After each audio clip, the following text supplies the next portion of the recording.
Well, good morning, church. It's great to be able to share with you this morning. This will be our final devotion, our daily devotion, certainly for now. We want to say thank you for all those who have tuned in and watched these devotions. Thank you for all those who have shared in the devotions, for all those who have messaged and sent words of encouragement. It's been a real blessing. And what 2 years it's been. We began back in March 2020, and nobody kind of knew what was coming or what we would face, and in some ways we seem to have lost 2 years. It seems to have gone so quickly, yet when I think back and consider the times of going out for a walk once a day and queuing up to get into supermarkets, that seems ages ago. So it's been a really strange time, and a particularly difficult one for those who have lost loved ones over this time. We think of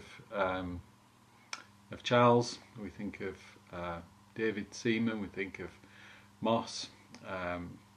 Those that in these last few years have gone to be with the Lord. Andrew Graham, my own Uncle Derek, and our heart and our prayers go out to those who have suffered significant loss over these 2 years. And I just want to share this last devotion to hopefully bring encouragement and help us to see the one who never changes, and for our hope to continue to be in him.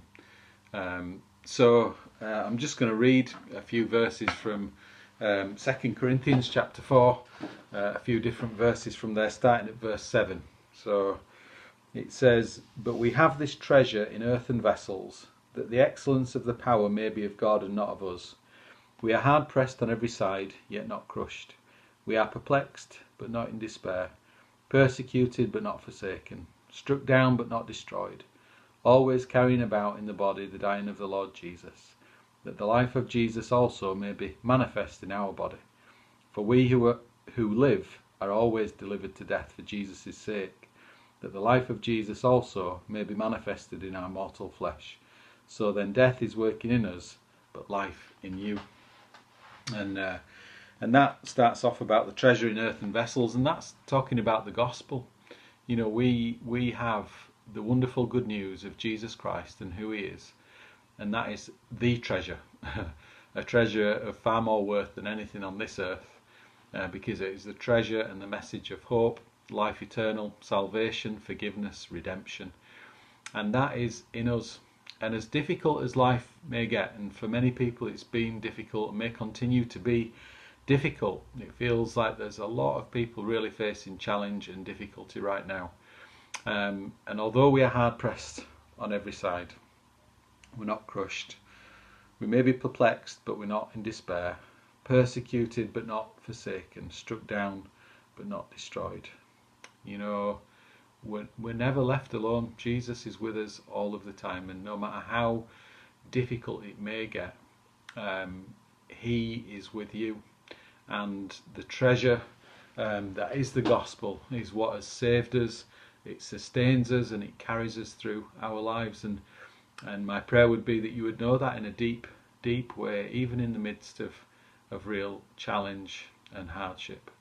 And it goes on further in that chapter in verse 16, and it says, "Therefore we do not lose heart. Even though our outward man is perishing, yet the inward man is being renewed day by day.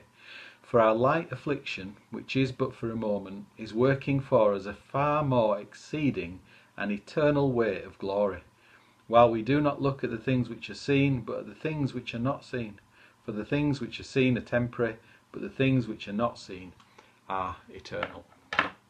And a lot of our focus in these days and in this culture that we live in is focused on the temporal things. We look at the world, don't we?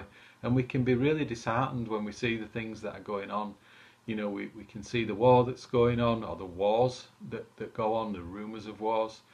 We can feel the economic pressures and the financial stresses, and we can see we can't see much light on the horizon in that respect, and it can suddenly become difficult, challenging, and often overwhelming.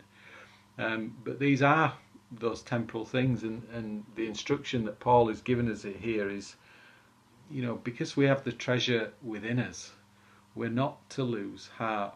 Those things outside that we can see physically are temporal, but what the Lord has given us is eternal, and that is on the inside. And therefore, what our focus ought to be and should be, and this is what I want to encourage you with today, is to focus on that wonderful treasure in earthen vessels, to focus on the gospel, the good news, who Jesus is, all he has done, what his promises are, what his word tells us about him and his faithfulness. And as we look to him, that he would bring us refreshment, that we would be refreshed, not by the things that we see, but that by the things that are unseen. That he would just fill our hearts and our minds with such a sense of his presence, his peace, and his joy. And no matter how difficult it has been or how difficult it may be right now, that you would find your treasure there, and that your perspective would not be on or in a temporary level or on a temporary level, but it would be an eternal perspective. And in that we can rejoice and we can experience all that he has got for us. So I really do pray that you would be encouraged in him today. You would experience all that he has got for you today and in the coming weeks and months, and we would continue to grow in fellowship. I think one of the things that I've realised, as have many people, is that fellowship is crucial. Isolation is really difficult, and we need one another.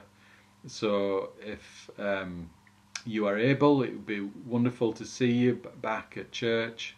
If you're back with us, wonderful, that's great.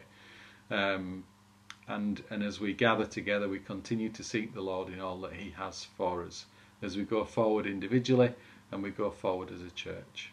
So may God bless you all, and hopefully we'll see you soon.